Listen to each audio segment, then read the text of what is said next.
গত ডিসেম্বর থেকে টানা কাজ করে যাচ্ছিলেন জনপ্রিয় অভিনেতা ফারহান আহমেদ জোভান। ভালোবাসা দিবস, ঈদুল ফিতর ও ঈদুল আজহার মতো বড় উৎসবগুলোতেও তিনি ব্যস্ত ছিলেন নাটকের শুটিং নিয়ে।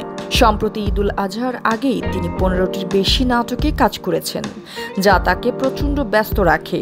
এই ব্যস্ততার কারণে তিনি নিজেকে এবং পরিবারকে সময় দিতে পারেননি।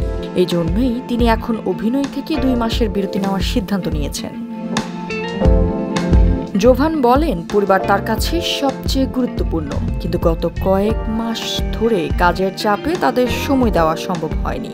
এছাড়া বন্ধু-বান্ধবরাও অভিযোগ করেন তাকে পাওয়া যায় না। তাই তিনি এই বিরতির সময়টি পরিবার ও বন্ধুদের সঙ্গে কাটাবেন এবং নিজের জন্যও কিছু সময় রাখবেন। বর্তমানে তিনি কয়েকজন নির্মাতার সঙ্গে আলোচনা করছেন এবং যে গল্পগুলো তাকে আকর্ষণ করবে সেগুলো নিয়ে ফিরবেন পর্দায়।